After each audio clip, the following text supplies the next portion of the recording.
Gold day po sa inyong lahat, ano? Honda Click 150 150i. Ayan, pina-change oil ni sir. Dahil sabi ni sir, yung history nito ay bumulwak yung ano, lumabas po yung coolant dito. Ano? Dito sa reservation niya. Lumabas yung coolant. Ayan, kaya chinik ko ito at pina-change oil na rin ni sir dahil nagkaroon po doon ng indicator na ano, yung sa overheat. Kaya pina-change oil ni sir. Kasi maitim na daw yung ano. Ayan, no, maitim na. Kaya change oil ko na rin. Yun ang request ni sir. Tapos palagyan daw ni sir ng ano, coolant ito, padagdagan ng coolant. Kasi nagkaroon ng ano, lumabas po yung coolant at nabawasan na ito dahil gawa nga ng ano, gawa ng sa hose na ito. Ayan, kung nakita nyo itong hose, ayan, yan po yung hose, oh. Silipin natin itong hose na ito. Yan, nakapilipit po. Ayan, dahil mainit po dito yung ano, galing ng radiator. Kaya namilipit yung hose. Ayan, oh. Ayan, tapos tumigas.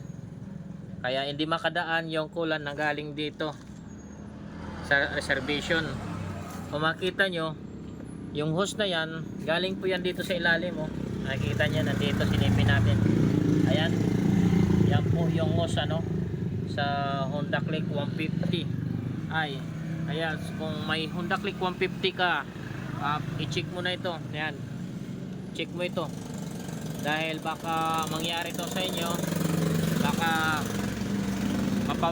baka maibaba mo yung makina mo sa hindi oras, ano, dahil gawa lamang ng ano, itong hose na namilipit, ano. Ayan, baka sabihin mo may sira po yung coolant system ng motor mo, baka mapagastos ka. Yan, shinare ko na lang sa inyo na dapat i-check nyo kapag may ano, kapag may Honda Click kayo na ganitong issue. Ayan, oh, kung makita nyo, silipin natin ng mayos. Ayan, ito po. Ayan, yung indikasyon nito, yung indicator nito, kapag lumabas yung coolant dito, ibig sabihin yung linya ng fuel ay may sira, ano. Ayan po, isa na ito sa dahilan, no, kung makita nyo.